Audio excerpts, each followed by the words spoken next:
Hello everyone, आपका स्वागत है मेरे चैनल योर फुजोशी में। आप लोग कैसे हैं? आई होप कि आप लोग ठीक होंगे। तो चलिए हम लोग अपनी स्टोरी की स्टार्टिंग करते हैं। यहाँ पर हमें विंग को दिखाया जाता है जो कि फाइनली अब आराम कर कर उठकर वो वॉशरूम में चला गया था। वो फ्रेश होकर जब वॉशरूम से आता है तो वांग जी को देखता है। वांग जी जो कि वहीं पर खड़ा था। वांग जी को देखकर विंग कहता है, क्या हुआ, तुम यहाँ क्यों खड़े हो? तभी वांग जी कहता है, विंग जल्दी रेडी हो जाओ। विंग कहता है, क्या, पर क्यों? तभी वांग जी कहता है, हमें लैंड मैंशन जाना है आज। हम डिनर मॉम डैड के साथ ही करेंगे। और हाँ, मॉम ने अपने कुछ फ्रेंड्स एंड रिलेटिव्स को भी बुलवाया है जिससे तुम्हें कल मिलना होगा, इसलिए हम कल शाम को घर वापस आ जाएंगे। तभी विंग कहता है, पर तुम जानते हो ना, मुझे कॉलेज जाना होता है, पहले ही मैंने काफ़ी छुट्टी ले रखी है। तभी वांग जी कहते हैं, चिंता मत करो, मैंने तुम्हारे प्रिंसिपल से बात कर ली है। कल की तुम्हारी छुट्टी के लिए तुम परसों से कॉलेज जा सकते हो। विंग कहता है, क्या सच में? तभी वांग जी कहता है, हाँ, अब जल्दी से रेडी हो जाओ। विंग जो कि बस हमें अपना सिर ला देता है, वो और वांग जी रेडी होते हैं और लैंड मैंशन के लिए निकल जाते हैं, क्योंकि पहले ही विंग और वांग जी काफ़ी लेट हो चुके हैं। उन्होंने अपना ब्रेकफास्ट भी स्किप कर दिया, उन्होंने सीधा लंच किया। फिर विंग ने काफ़ी देर तक आराम किया जिससे शाम हो चुकी थी। उन्हें तैयार होकर लैंड मैंशन पहुंचते पहुंचते रात भी हो चुकी थी। लैंड मैंशन जैसे ही विंग और वांग जी पहुंचते हैं, मैडम लैन दोनों को देखकर बहुत ही ज़्यादा खुश होती हैं, क्योंकि वो कब से विंग का इंतज़ार कर रही थी। वो तो चाहती थी कि शादी के बाद वांग जी और विंग लैंड मैंशन में ही रहे, पर वांग जी ने अपनी मॉम से कहा कि वो ऐसा नहीं कह कर सकता, क्योंकि वो अपने काम को अपनी फर्स्ट प्रायोरिटी मानता है और उसका जो जिंगशी मैंशन है वो उसके ऑफिस के काफ़ी पास है, जिससे वो अपना वर्क टाइम पर कर पाता है। और लैंड मैंशन उसके ऑफिस से काफ़ी दूर है, जिस पर मैडम लैन तो पहले बहुत ही गुस्सा हुई थी, पर फिर वो मान जाती है। मैडम लैन विंग को देखकर बहुत ही ज़्यादा खुश थी। वो आकर विंग को हक करती है और विंग के गालों को सहलाते हुए कहती है, कैसे हो तुम? विंग जो कि मैडम लैन से कहता है, मैं ठीक हूँ मॉम। मैडम लैन जो कि स्माइल करती है और विंग और वांग जी को अंदर लेकर आती है। वो लोग बैठकर कुछ बातें करते हैं और फाइनली साथ में मिलकर डिनर करते हैं। मैडम लैन विंग से कहती है कि उन्होंने विंग की पसंद का फूड बनवाया है, जिसे देखने के बाद विंग बहुत ही ज़्यादा खुश हो जाता है और वो मैडम लैन को थैंक यू कहता है। वांग जी जो कि बस चुपचाप अपने उस थिक फेस के साथ अपना डिनर कर रहा था, वो कुछ कह भी नहीं रहा था। विंग वांग जी को देख रहा था। जब से वो आए हैं वांग जी ने ज़्यादा कुछ नहीं कहा है। वांग जी को विंग देखता है, उसे उसके चेहरे पर कोई भी एक्सप्रेशन नहीं दिख रहा था, जिससे विंग कहता है, एक्सप्रेशनलेस के इनका कुछ समझ में ही नहीं आ रहा, आखिर ये सोच क्या रहा है, क्या ये यहाँ आकर खुश नहीं है? विंग यही सब सोच रहा था। फिर वो भी डिनर करता है, क्योंकि सारा खाना उसकी पसंद का था। वो आराम से अपना डिनर करता है। काफ़ी देर तक वो मैडम लैन के साथ गार्डन एरिया की साइड बैठकर चांद को देखते हुए बातें भी करता है और फिर वो वांग जी के साथ अपने रूम में आ जाता है। वांग जी का रूम, जहाँ पर वांग जी का बचपन गुजरा है। विंग उस रूम को देखकर बहुत ही खुश था, क्योंकि वहाँ पर वांग जी की बहुत सी तस्वीरें थी और यहाँ तक कि मैडम लैन ने तो विंग को एल्बम भी दे दी थी, जिसमें वांग जी की बहुत सी पिक्स थी। मैडम लैन ने विंग को ये भी बताया था कि इसमें से वांग जी कौन है, वांग जी की सारे दोस्तों के बारे में, उनके रिलेटिव्स के बारे में, वांग जी की सारी यादें, उसका फर्स्ट बर्थडे, उसके स्कूल जाना, सब कुछ विंग ने देखा। विंग अभी भी बैठकर उन्हें देख रहा था, जिस पर वांग जी जो वॉशरूम से फ्रेश होकर आता है तो विंग से कहता है, तुम क्या कर रहे हो? तभी विंग कहता है, तुम्हें देख रहा हूँ। तभी वांग जी कहता है, क्या मतलब? तभी विंग कहता है, देखो ना, मॉम ने मुझे ये एल्बम दी है, तुम कितने क्यूट थे। तभी वांग जी ये देख सुनता है और कहता है, इतना कहते हुए वांग जी दूसरी साइड जाकर बैठ जाता है। विंग जिसका फेस पाउडर में बदल जाता है, क्योंकि वांग जी का कोई रिएक्शन ही नहीं है। ये कैसा रिएक्शन होता है? विंग ने मुंह बनाया और फिर से वो सारी तस्वीरों को देखने लगा। विंग ने कहा, तुम हमेशा से ऐसे ही हो? वांग जी कहता है, क्या मतलब? तभी विंग कहता है, तुम्हारे फेस पर कोई एक्सप्रेशन नहीं रहते, आखिर क्यों? तभी वांग जी कहता है, क्या एक्सप्रेशन दिखाना ज़रूरी है? विंग कहता है, हाँ, अगर कभी तुम्हें मुझसे बिना बोले कुछ कहना हो तो तुम कैसे कहोगे? तभी वांग जी कहता है मैं तुम्हें टेक्स्ट कर दूंगा, ठीक है। इतना कहकर वांग जी लेट जाता है। विंग जिसका ये सुनकर मुंह बन जाता है वो कहता है ये इंसान। विंग जो कि अपने गुस्से को दबाता है और उस एल्बम को वही ड्रॉर में रख देता है और आकर वांग जी के साथ बेड पर लेट जाता है। वांग जी जो कि विंग को देखता है, विंग के अंदर से आ रही वो धीमी धीमी सी खुशबू वांग जी इनहेल कर पा रहा था। उसे अभी भी विंग की क्रेविंग हो रही थी। वो अभी भी विंग के साथ वो सब करना चाहता था, लेकिन विंग तो दूसरी तरफ मुंह कर कर सो रहा था। विंग अपने मन में सोच रहा था क्या आज वांग जी कुछ नहीं करेगा, क्योंकि कल और आज तो वांग जी बहुत ही ज़्यादा विंग के साथ इंडल्ज था अपना मेकआउट करने के लिए। अभी वो दोनों साथ में थे, लेटे हुए थे, पर वांग जी कुछ भी नहीं कर रहा था। वांग जी जो कि बस अपनी आंखें बंद कर कर आराम से सो जाता है। विंग जो कि काफ़ी देर तक सोचता है कि वांग जी शायद अब कुछ करेगा, क्योंकि उसे भी वांग जी की क्रेविंग तो हो रही थी। चाहता था वांग जी अभी उसे कसकर पकड़ ले, पर वांग जी ने ऐसा कुछ भी नहीं किया, जिससे विंग थोड़ा डिसअपॉइंट हो गया। पर उसने भी कोई ऑब्जेक्शन नहीं किया, शायद इस वजह से कि वो अभी लैंड मैंशन में है। यही सोचकर विंग भी सो जाता है। नेक्स्ट मॉर्निंग विंग से मिलने के लिए मैडम लैन के काफ़ी सारे फ्रेंड्स, रिलेटिव्स, बहुत से लोग आते हैं, जिससे विंग मिलता है, सबको है ग्रीट करता है, उनसे बातें करता है। सभी विंग को गिफ्ट्स भी देते हैं जो जो उनकी शादी में नहीं आ पाए थे। विंग सभी गिफ्ट्स को रिसीव करता है, सबसे बातें करता है। सबको विंग बहुत ही ज़्यादा पसंद आता है। मैडम लैन भी बहुत ही ज़्यादा खुश थी सभी को अपने सन इन लॉ से मिलवा कर। विंग भी खुश था, पर वो थोड़ा डिसअपॉइंट था, क्योंकि उसके साथ वांग जी को भी होना चाहिए था, क्योंकि ये सभी विंग और वांग जी दोनों से मिलने आए थे। पर वांग जी विंग को छोड़कर ऑफिस चला गया, ये कहते हुए कि उसे ऑफिस में काम है। तभी एक लेडी की आवाज़ से विंग अपने होश में आता है। वो मैडम लैन की फ्रेंड जो थी, जो कहती है तुम्हारा बेटा कहाँ है? तुम्हारा सन इन लॉ तो यहाँ पर है, पर तुम्हारा बेटा कहाँ है? मुझे तो लगा था हम दोनों से साथ में मिलेंगे और दोनों को साथ में गिफ्ट देंगे, पर वो तो कहीं नहीं दिख रहा। तभी मैडम लैन कहती है उसे ऑफिस का कुछ ज़रूरी काम आ गया था। तभी दूसरी लेडी कहती है अरे ये तो सही नहीं है, उसे अपने हस्बैंड को ऐसे अकेले छोड़ के नहीं जाना चाहिए था, पर क्या कर सकते हैं अगर उसे काम आ गया होगा तो। मैडम लैन कहती है हाँ, उसे काम नहीं आता तो वो अभी विंग के साथ ही होता। तभी जो कहती है क्या इन दोनों की लव मैरिज है? तभी मैडम लैन कहती है नहीं, ये हमने करवाई है, ये अरेंज मैरिज है, पर विंग और वांग जी वो एक दूसरे को पसंद करते हैं। तभी जो कहती है क्या सच में विंग, क्या तुम्हें अपना हस्बैंड पसंद है? विंग इस बात पर थोड़ा ब्लश करता है और हाँ में अपना सिर हिला देता है, जिससे जो खुश हो जाती है और कहती है ये तो बहुत अच्छी बात है। बहुत कम लोग होते हैं जो अपनी अरेंज मैरिज में खुश होते हैं, क्योंकि उन्हें शायद अपने टाइप का हस्बैंड या वाइफ नहीं मिल पाती, पर मैं खुश हूँ कि तुम्हें हमारा नादान सा वांग जी पसंद आ गया। वो थिक फेस का, मुझे तो लगा था कोई उसे पसंद भी नहीं करेगा, उसके चेहरे पर कोई एक्सप्रेशन ही नहीं रहते, क्या तुम्हारे सामने भी वो वैसा ही रहता है? विंग ये बात सुनकर हाँ में अपना सिर हिला देता है, जिस पर जो हंसती है और कहती है वो भी ना कभी नहीं बदलेगा। तभी मैडम लैन कहती है अरे क्यों नहीं बदलेगा, अब तो मेरा सन इन लॉ आ गया ना, देख लेना ये उसे बदल कर रख देगा। जिस पर जो हंसती है और कहती है तुम्हें अपने सन इन लॉ पर इतना भरोसा है? मैडम लैन कहती है हाँ बिल्कुल बहुत भरोसा है, जिस पर सभी हंसने लगते हैं। विंग भी स्माइल करता है। ऐसे ही उनका समय बीतता है, शाम हो जाती है। विंग का अब वापस जिंगसी जाने का टाइम हो रहा था, पर वांग जी अभी भी उसे लेने नहीं आया था। तभी मैडम लैन विंग के पास आती है और कहती है विंग बेटा माफ़ करना, तुम्हें अकेले ही जाना पड़ेगा, वो वांग जी को कुछ काम आ गया, वो आज ऑफिस ही रहेगा, शायद वो घर भी लेट से आए, अगर तुम चाहो तो यहाँ रुक सकते हो। तभी विंग कहता है कोई बात नहीं मॉम, मैं चला जाऊँगा, मुझे कल कॉलेज जाना है और मेरा सारा सामान वहीं पर है, तो मैं चला जाऊँगा, आप मेरी फ़िक्र मत करिए। तभी मैडम लैन कहती है माफ़ करना, तुम्हारी नई नई शादी हुई है और वांग जी तुम्हारे साथ नहीं हैं। तभी विंग कहता है कोई बात नहीं मॉम, उन्हें भी तो काम है ना, मैं चला जाऊँगा। इतना कहकर विंग मैडम लैन से अलविदा लेकर वहाँ से चला जाता है। विंग को बुरा तो लगता है, पर वो समझता है कि वांग जी को सच में बहुत काम होगा, इसलिए वो कुछ भी ऑब्जेक्शन नहीं करता और अकेले ही जिंगशी वापस आ जाता है।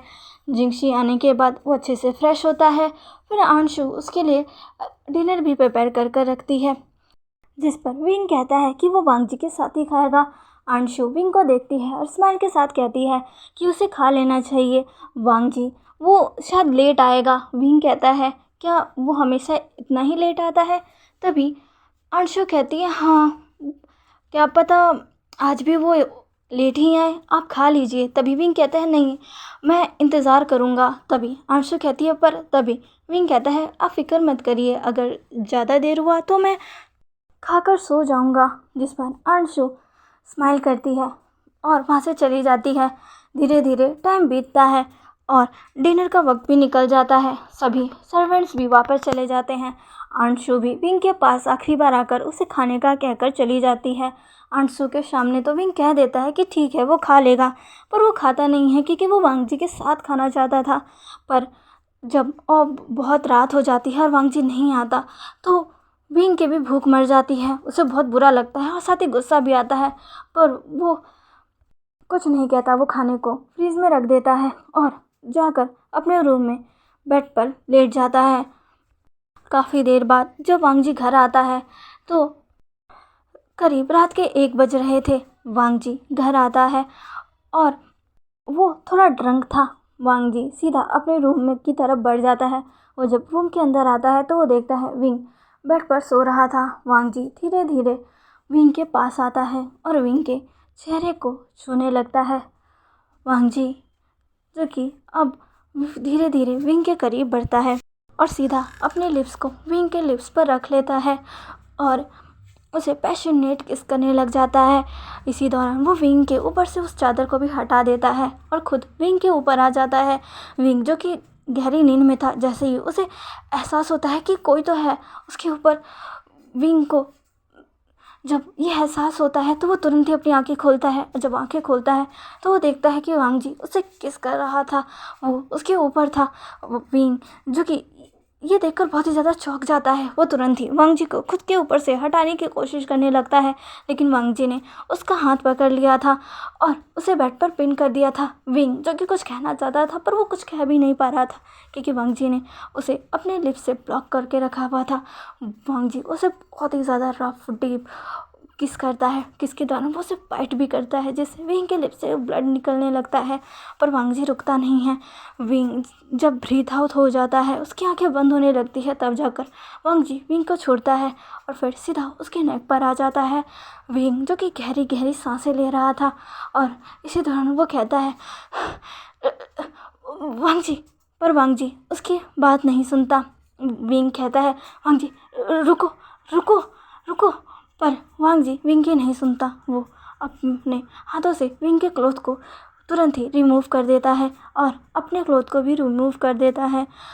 विंग जो कि वांग जी से कहता है क्या कर रहे हो, रुको, पर वांग जी नहीं रुकता। वो विंग के पास जाकर कहता है वही जो हस्बैंड करते हैं, और इतना कहकर वो फिर से विंग के साथ अपनी लव मेकिंग करने लग जाता है।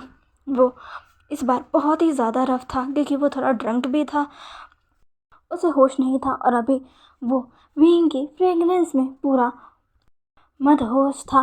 विंग जिसे कोई ऑब्जेक्शन तो नहीं थी कि वांग जी उसके साथ ये कर रहा है, पर विंग थोड़ा डिसअपॉइंट था कि विंग सो रहा था और इस दौरान वांग जी, और जब वो रुकने को भी कह रहा है तो वांग जी रुक नहीं रहा। विंग कुछ भी नहीं कर पाता और वांग जी पूरी रात विंग के साथ अपनी लव मेकिंग करता है। बहुत देर के बाद वांग जी रुकता है, लेकिन तब तक विंग जो कि थकान के मारे अपनी आंखें बंद कर चुका था और वांग जी भी बहुत देर के बाद जब वो सेटिस्फाइड हो जाता है, थक जाता है, तो विंग के ऊपर ही सो जाता है। नेक्स्ट मॉर्निंग अलार्म से विंग की आंखें खुल जाती है। विंग को सुबह कॉलेज जाना था, इसीलिए उसने अलार्म सेट कर लिया था ताकि वो उठने में उसे देर ना हो। विंग जब अपनी आंखें खोलता है तो उसे फिर से अपने ऊपर भारी सा कुछ महसूस होता है। इस बार फिर से वांग जी था। जब विंग ये देखता है तो उसे कल रात की बातें याद आ जाती हैं। वो थोड़ा डिसअपॉइंटेड था। विंग वांग जी को देखता है, वो आगे बढ़ता है वांग जी को उठाने के लिए, लेकिन फिर उसे याद आता है कल उसने ऐसे ही वांग जी को उठाया था, तो कैसे वांग जी फिर से स्टार्ट हो गया था, कहीं वो फिर से स्टार्ट ना हो जाए और विंग अपने कॉलेज के लिए लेट ना हो जाए। इसलिए विंग जैसे तैसे धीरे धीरे वांग जी को दूसरी तरफ डालता है, खुद बेड से उठता है। उसे बहुत पेन हो रहा था, पर फिर भी जैसे तैसे वो अपने क्लोथ लेकर वॉशरूम में जाता है, अच्छे से फ्रेश होता है, अपने क्लोथ्स को पहनकर बाहर आता है और रेडी होने लगता है। इस बीच वांग जी की भी आंखें खुल जाती हैं। विंग जो कि रेडी हो चुका था अपने कॉलेज के लिए, वांग जी उठकर विंग को देखता है तो वो देखता ही रह जाता है, क्योंकि विंग सच में बहुत ही ज़्यादा खूबसूरत लग रहा था। विंग ने थोड़ा सा क्रॉप टॉप, जीन्स और अपने नेक में कुछ ज्वेलरी और हाथों में ब्रेसलेट पहन के हुआ था, जो विंग हमेशा करता है कॉलेज जाते वक्त। विंग को ये सब करना बहुत पसंद है और इसमें विंग बहुत खूबसूरत भी लगता है। उसने अपने बालों को पोनी टेल में बना रखा था। विंग खुद को देख रहा था कि वो कितना ज़्यादा खूबसूरत लग रहा है। शायद ये उसकी नई नई हुई शादी का भी असर है। विंग अब खुद को देखकर स्माइल करता है और जब वो आईने के थ्रू वांग जी को देखता है, जो ही उसे ही देख रहा था, वो पीछे मुड़ता है और वांग जी को देखकर स्माइल करता है। वांग जी जो कि ठहर जाता है विंग की इस स्माइल को देखकर। विंग अब खड़ा होकर वांग जी को गुड मॉर्निंग विश करता है।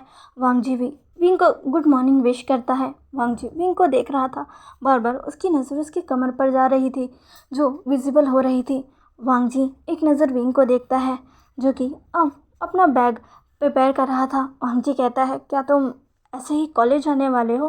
तभी विंग कहता है, हाँ मैं तो हमेशा ऐसे ही कॉलेज जाता हूँ, क्यों मैं अच्छा नहीं लग रहा? तभी वांग जी कहता है, नहीं ऐसी बात नहीं है। वांग जी खड़ा होता है और तुरंत ही फ्रेश होने के लिए चला जाता है। जब तक वो फ्रेश होकर आता है, विंग पूरे तरीके से प्रिपेयर हो चुका था और ब्रेकफास्ट टेबल पर उसका इंतज़ार कर रहा था। वांग जी आता है और विंग के साथ ब्रेकफास्ट करता है। विंग और वांग जी दोनों ब्रेकफास्ट करते हैं। दोनों में से कोई कुछ नहीं कह रहा था। विंग जो कि इस साइलेंस से परेशान हो गया था, वो साइलेंस तोड़ते हुए कहता है, हस्बैंड तुम मुझे छोड़ने जाओगे ना? तभी वांग जी कहता है, क्या? तभी विंग कहता है, तुम मुझे कॉलेज छोड़ने जाओगे ना? और वैसे भी मेरे दोस्त तुमसे मिलना चाहते थे। तभी वांग जी कहता है, नहीं। तभी विंग कहता है, क्या? तभी वांग जी विंग से कहता है, नहीं मैं नहीं आ पाऊँगा, मुझे ऑफिस में कुछ काम है, तुम्हें ड्राइवर छोड़ देगा और वो तुम्हें ले भी आएगा, मैं तुम्हारे दोस्तों से फिर कभी मिल लूँगा। इतना कहते हुए वांग जी अपना खाना खाने लगता है। विंग कुछ और कहने ही जा रहा था, तभी वांग जी कहता है, खाना खाते समय बात नहीं करते विंग, चुपचाप अपना खाना खाओ। इतना कहकर वांग जी अपना खाना खा रहा था। विंग को बहुत बुरा लगता है, उसका हस्बैंड उसके साथ ऐसे कैसे कर सकता है, पर वो कुछ भी नहीं कहता और वो अपना ब्रेकफास्ट करता है। वो गुस्से में था, इसलिए अब उसने कुछ भी नहीं कहा, अपना ब्रेकफास्ट किया और फाइनली अब वो अपने कॉलेज के लिए निकल रहा था। निकलते समय उसने एक लास्ट बार वांग जी की तरफ देखा कि वो उसे रोक ले और कहे कि रुको मैं चलूँगा तुम्हारे साथ, पर उसने ऐसा कुछ भी नहीं कहा और विंग ऐसे ही अपने कॉलेज ड्राइवर के साथ चला गया। वांग जी ने विंग को देखा, पर फिर वो भी अपने रूम में जाकर रेडी होकर अब ऑफिस के लिए निकल जाता है। विंग जो कि कुछ समय बाद अपने कॉलेज पहुंच चुका था। कॉलेज पहुंचते ही उसके दोस्त उसे देखकर बहुत ही ज़्यादा खुश हो गए थे। जैसे ही वो कार से उतरा, उसके सारे दोस्त उसके पास आ गए और विंग को कॉन्ग्रेचुलेशन विश करने लगे और विंग को छेड़ने भी लगे कि आखिर उसका हस्बैंड कैसा है, उसकी रात कैसी गई, क्या वो अच्छे से चल सकता है, वगैरह वगैरह। विंग जो कि उनकी बातें सुनकर ब्लश भी कर रहा था और अपने हस्बैंड के बारे में सोचकर उसे थोड़ा गुस्सा भी आ रहा था, क्योंकि उसके हस्बैंड के बारे में उसके दोस्त पूछ रहे थे कि वो कैसा है। अब क्या पता है उसका हस्बैंड वो बहुत ही कोल्ड पर्सन है, हमेशा थिक फेस लेकर घूमता रहता है और जब से विंग उसके साथ है उसने एक भी रोमांटिक बात विंग से नहीं कही। बस बैठ में ही वो विंग के साथ इंटीमेट हुआ, पर ऐसी कोई बात उसने कही नहीं जिससे विंग को अच्छा फील हो। विंग जो कि यही सोच रहा था, तभी हुसैन कहता है, क्या हुआ अभी ब्रदर, क्या आप अभी भी अपनी नाइट के बारे में सोच रहे हो? क्या आपको अपने हस्बैंड की क्रेविंग हो रही है? जिसे सुनकर विंग ब्रश करता है और हुसैन को घूरते हुए कहता है, अपनी बकवास बंद करो। इतना कहकर वो आगे बढ़ने लगता है। सभी आगे बढ़ने लगते हैं। वंचिंग पूछती है, क्या हुआ विंग? हाँ तुम्हारा गाल इतना लाल क्यों है? क्या कुछ हुआ है? कहीं तुम सुबह सुबह भी तो। तभी विंग कहता है, वंचिंग ऐसा कुछ भी नहीं है। तभी वेंचिंग कहता है क्या विंग, न्यूली मैरिड के बीच तो ये नॉर्मल बात है ना, अगर तुम कुछ कर कर भी आए होगे तो हमें कोई प्रॉब्लम नहीं है। तभी विंग कहता है ऐसा कुछ भी नहीं है, तुम सब लोग फालतू फालतू सोचना बंद करो। जिस पर वेनिंग कहता है हाँ सभी विंग को छेड़ना बंद करो। तभी हुईसेंग कहता है आखिर क्यों ना छेड़े, आखिर हमारे ग्रुप में विंग ही पहला है जिसकी शादी हुई है। विंग बताओ ना सब कुछ कैसा था, कैसे हुआ, तुम्हारी नाइट कैसे गई, सब कुछ बताओ ना ताकि हमें भी थोड़ा पता चले। क्यों वेंचिंग? वेंचिंग कहती है हाँ हाँ हमें भी तो आगे जाकर यही सब करना है। जिसे सुनकर विंग तो पूरा लाल हो चुका था और बाकी तीनों ही बहुत ही ज़्यादा हंस रहे थे। ऐसे ही वो अपने क्लासरूम में पहुंच जाते हैं और जब टीचर आ जाते हैं तो सभी शांत होकर अपनी स्टडी में ध्यान लगा लेते हैं। इधर दूसरी तरफ वांग जी अपना वर्क कर रहा था, जिसके पास उसी का फ्रेंड शो यांग बैठा हुआ था। शो यांग वांग जी को देख रहा था। वांग जी को देखते हुए शो यांग कहता है क्या तुम आज घर जल्दी जाओगे? तभी वांग जी कहता है क्यों, आखिर मैं घर जल्दी क्यों जाऊँ? तभी शो यांग कहता है क्या ब्रदर, तुम घर जल्दी क्यों नहीं जाओगे? तभी वांग जी कहता है तुम्हें बहुत जल्दी नहीं हो रही मुझे घर जल्दी भेजने की? क्या बात है, तुम मुझे घर जल्दी क्यों भेजना चाहते हो? क्या तुम किसी को बुलाना चाहते हो? क्या आज तुम्हारी डेट है या फिर तुमने कुछ कर दिया है? वांग कहता है अरे ऐसा कुछ नहीं है, वो तुम्हारी शादी हुई है ना। तभी वांग जी कहता है शादी हुई है तो क्या, शादी हुई है तो मैं घर जल्दी जाऊँगा अपने काम को छोड़कर, तुम्हें पता है ना मेरे पास कितना सारा काम है। वांग कहता है हाँ हाँ पता है, पर अगर तुम कुछ दिन तक जल्दी चले जाओगे तो कुछ हो नहीं जाएगा, तुम्हारा हस्बैंड तुम्हारा वेट कर रहा होगा। वांग जी कहता है वो समझ जाएगा। तभी शुयांग कहता है ओहो तुम कितने अनरोमांटिक हो, तुम्हारा हस्बैंड पता नहीं तुम्हें कैसे टॉलरेट करेगा। वांग जी कहता है क्या मतलब है तुम्हारा? तभी शुयांग कहता है ओहो माय डियर फ्रेंड, देखो अभी मैं तुमसे फ्रेंड की तरह बात कर रहा हूँ, ना कि एक बॉस या सेक्रेटरी की तरह। मैं तुमसे कहना चाहता हूँ तुम्हारी नई नई शादी हुई है, तुम्हें जल्दी जाना चाहिए, अपने हस्बैंड के साथ प्यारी प्यारी बातें करनी चाहिए, उसके साथ समय बिताना चाहिए ताकि उसे अच्छा लगे, उसे अच्छा फील हो। तभी वांग जी कहता है उसे अच्छा फील करवाने के चक्कर में मैं अपना काम नहीं छोड़ सकता। इतना कहने के बाद वांग जी अपना काम करने लगता है। शुयांग कहता है पर तभी वांग जी कहता है शुयांग काम पर ध्यान दो। शुयांग जो कि मुँह बनाता और कहता है ये भी ना। तो चलिए गाइस आज के लिए बस इतना ही। आज का पार्ट आपको कैसा लगा प्लीज़ प्लीज़ प्लीज़ मुझे कमेंट करके ज़रूर बताइएगा। प्लीज़ मेरे चैनल को लाइक शेयर एंड सब्सक्राइब ज़रूर कर दीजिएगा। ओके मिलते हैं इसके नेक्स्ट पार्ट में, बाय।